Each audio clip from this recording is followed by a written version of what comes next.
Let's now continue our discussion on inheritance from last week. Okay, let's recall very quickly. So what we concluded last time was, whenever you are trying to build some inheritance hierarchy, let's recall our student example. We got students on the top, and also resident students and non-resident student at the bottom. And the lower a class is in the type hierarchy, the more code it accumulates from its ancestor classes. And we define the notion about ancestor versus descendants. If you got any doubts, please refer to the exercise and the definition. And a descendant class inherits all the code from its ancestor classes. Is really important. So that means the consequence is we can expect more from the we can expect strictly more from the descendant classes. And the descendant classes, syntactically, they can declare new attributes like a premium rates, and also define new methods like a set premium rates, set discount rate, and also we can redefine or override the inherited methods like a get tuition, right? Let's now just review. Let's now kind of go over some consequences, and all these will be formulated as rules, as we'll go over a little bit later this week. When being used as a context objects, whenever you want to make a method call, like a object dot something, right? The object there is actually context objects.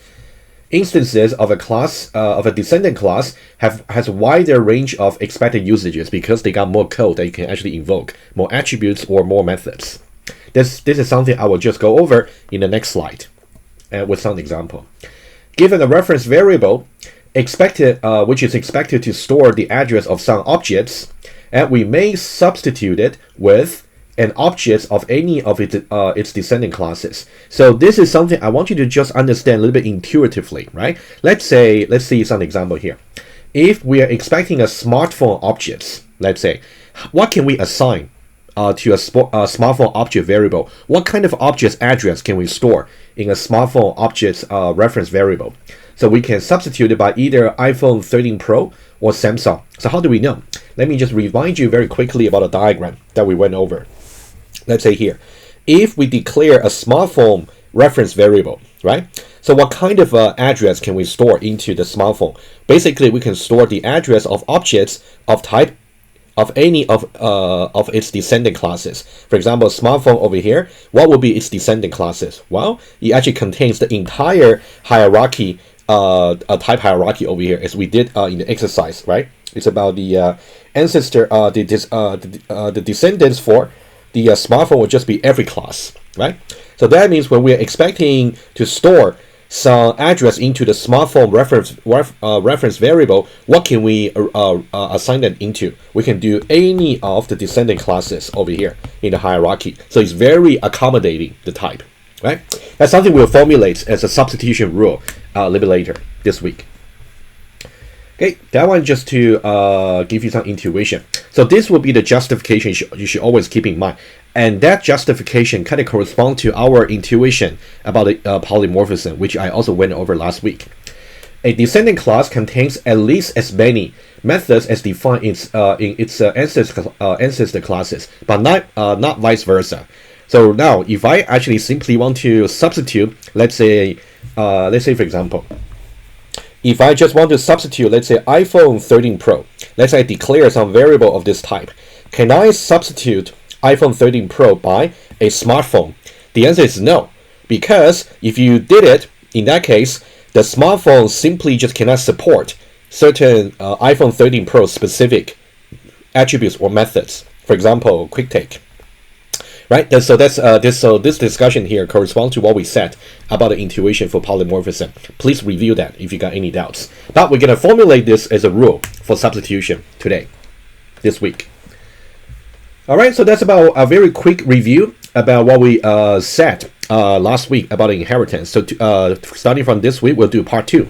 Especially we want to move on to the topics about inheritance and also dynamic check using instance of operator. We'll get one thing at a time. All right, so let's now talk about static type determines expectation. Okay, a reference variable static type is what we declare that to be. For example, if you can declare Jim to be a reference variable, and its static type is simply just students. And also, you can declare my phone with a static type smartphone. Once you declare the static type of a variable, it never changes, never ever changes. And the static type never changes, as I just said. And For a reference variable v, its static type C defines the expected usages of v as a context object, right? It's a very general definition, but we can definitely see from the example. So whenever you want to say v, let's say this is a reference variable, v should have some static type which you can look up in the declaration. And what can this m be? What can we call? What can we invoke upon the reference variable v? It depends on its static type. So it will only be compilable if the m over here is part of the expectation for that's defined by the static type C of v. Okay. So let's now go for some example, right? The example, I would rather maybe visualize it quickly on the iPad, right? So far it's really about some definition and some little bit theory about what you can invoke on a reference variable depending on what its static type is. Let's now go over some example over here. Okay, so we'll talk about the two type hierarchy that we have already introduced to you. So one is the students hierarchy, the other one is the smartphone hierarchy. We'll see each one of them. Let's say the first one. So let's say we got over here let's see here. Let's say the first one, we got student Jim. That's the declaration. So we know that students over here is the static type. Okay. So this is the question. What can we say after, say, Jim dot? You can see Jim over here is the context objects. And after this context object, if we got a dot notation, what can we put after the dot? It depends on the static type. In this case, Jim's static type is simply just students over here. In that case, we can only just do dot name, dot courses, dot number of courses, and also dot register, and also dot get tuition. That's all we can say. Can we say, for example, dot premium rates? No, we cannot. Can we say dot discount rate? No, we cannot, because it's not really declared in its static type. So only the attributes or methods that's declared on the static type of Jim, which is students, that can be invoked upon on Jim. Similarly, let's say here, if we look at the next one, let's say we got non-resident students Alan. So you can see it's also, this is static type for Alan. So this will be the static type. And now, whenever we say Alan dot, what can we put? Non-resident students is exactly over here, right? So definitely the attributes and methods in that particular class, we can definitely invoke upon Alan. So discount rates, set discount rates, and also every method and attributes that's inherited from its parent class or ancestor class, we can also invoke upon that. So that'll be name, courses, number of courses, register, and also get tuition. Okay, so you can see the idea would be, because non-resident students is a descendant class. Is a descendant class of the student class over here. I'm just trying to make some comparison over here of students. That means Alan has more expectation. Specifically, so when I say more expectation, those methods and attributes that are only introduced into the non-resident student class. For example, discount rates and also set discount rates. So these are the methods that you can invoke on NRS Alan, but you cannot really invoke on the student's Jim. All right, so that's the first example. Let's see the second one. A very similar idea. So for the second one, I can go a little bit quicker. Let's say here we got P1 and also P2. Let's compare these two reference variables. P1 static type is smartphone, which is over here. And P2's static type is Samsung, which is over here. Apparently, you can see the static type for P2, Samsung, is lower in the type hierarchy, right? You can see definitely is lower, right? Go from higher to lower, right? This is lower part. So this means P2 over here, we know that we can easily conclude has more expectation than P1. Has more expectation than P1's. Specifically, what's really exactly the more expectation we can have? Well, you can see here, the surf web over here is actually inherited from the smartphone. So that one is actually the same expectation. However, you can see the Skype over here, that's actually from Samsung's parent class, Android. So that one is definitely inherited.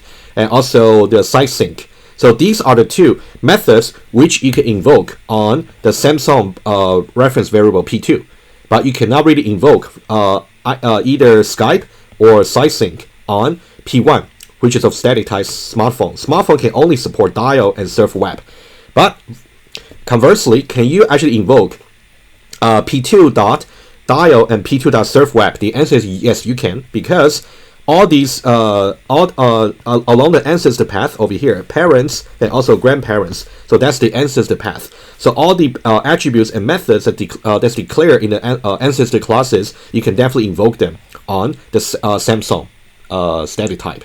Okay, it's a very important concept over here to see. So all you can call, all you can expect on the reference variable really depends on its static type. It's so important. Okay. For this one here, let me just enumerate them quickly for you. So you can see here P1. When you talk about the expectation, okay. So let's say for P1, what's the expectation?